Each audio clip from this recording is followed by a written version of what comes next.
The most recent Vogue US cover was published like almost 2 weeks ago, and I know I'm like very late about it, but you know, whatever. And I have thoughts because I was a fan of Karl Lagerfeld, and I'm not a fan of Anna Wintour's Vogue. I mean, at this point, who actually is a fan of Anna Wintour's Vogue? So yeah, let's get into it. So a bit of a backstory is that Anna Wintour asked 10 designers to do like a collaboration and reimagine Karl's designs for Vogue. He wanted to pay tribute to Karl, which makes sense because the Met Gala is going to be all about him. This cover was shot by Anna Leibovitz, and it shows that I can say she is like the main photographer for Vogue US right now. The one main critique about the photographs is that, okay, the cover one, they don't look like they all were in the same place. I feel like they shot everyone individually and then they cropped the photos and they put everyone there together. That was a weird choice. I don't like that. And this also looks like a photo that Anna did for Marc Jacobs in the past, so it wasn't nothing groundbreaking or innovative. And listen, I know everyone has their own personal opinions about the casting choices, but at this point, you gotta take a win when you gotta take a win. Anna Wintour putting models, actual models, in a Vogue US cover is already a big achievement for US Vogue.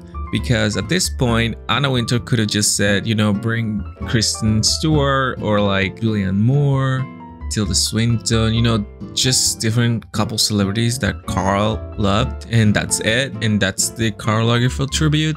So the fact that she actually used models, you know, at this point, I know it's the bare minimum, but like a win is a win and you gotta take it when you can.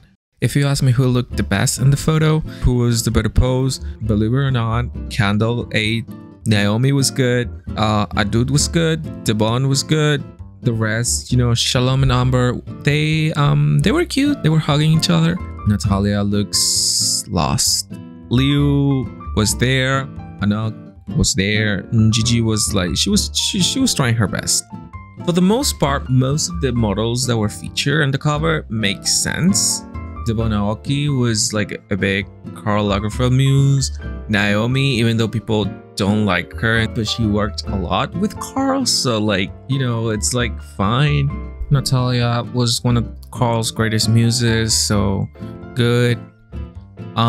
Shalom and Amber, they, you know, they had some campaigns for Chanel and Karl liked them.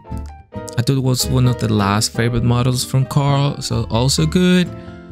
So the only 3 models that honestly made no sense for me were Gigi, Liu, and Anak. I can understand Gigi because at least Karl liked Gigi, you know, they had pictures together, and you know, I think she featured a Fendi campaign, so okay. But Liu Wen, she had beauty contracts with Chanel, but that is for Chanel, like for the executives of Chanel, for Chanel the beauty brand. That was not really that much for Karl. And Liu walked a lot of Chanel shows, but she was never given anything special in the shows, so it's still very weird for me. I know she's a supermodel, I'm not saying the contrary, but her being there makes no sense to me.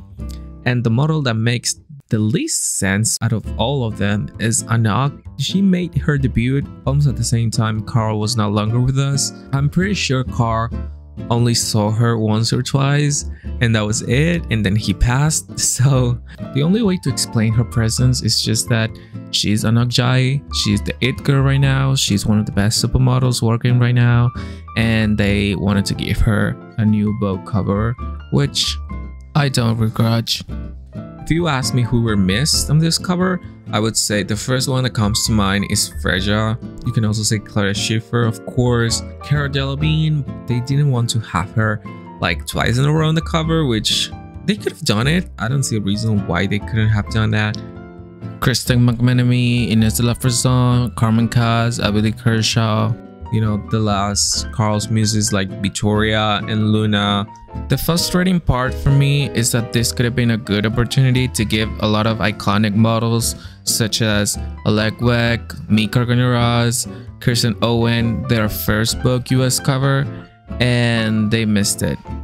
And they didn't even have to like take anyone out. The cover itself looked very empty. You could have just add more models and that would have been it. When it comes to the outfits, the clear winner was Thom Browne. I mean, it was amazing. The second place for me would be Simone Brocha, and maybe the third, in popular opinion, but I actually really like Donatella outfit for Kendall.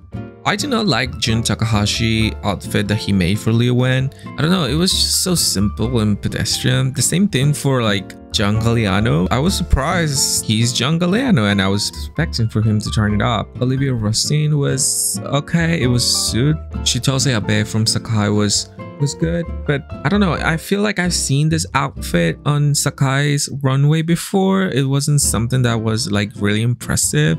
It was more Sakai than it was Karl's, you know what I mean? The same with Pierpaolo's Valentino. It was good, but it was something that it looks more Valentino than it looks Karl. Gucci right now doesn't have like a designer, so this was probably made by the whole Gucci team, and it was very good. Gigi looks good. And I'm a bit conflicted about this Christopher John Rogers outfit because the color is amazing, but I don't know, something about the fabric, it just doesn't look luxurious enough. You know, it's something about it. It's I don't like it, but color combination was amazing. So yeah, it was a cover. It was a cover. It could have been better. I don't think Karl would have loved this cover. I don't think he would have loved any tribute or homage to his name. After reading the Chiffon Trenches from Andrea Leontali, Karl was very explicit that he did not want any tribute to him.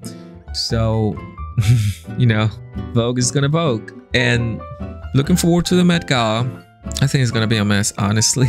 I think everyone either is gonna wear tweed Chanel or something like very out of theme. And those were my opinions about the most recent Vogue US cover. And listen, if you still feel some type of way about the casting choices, think about this. It could have been worse. It could have been Emil Ratajkowski.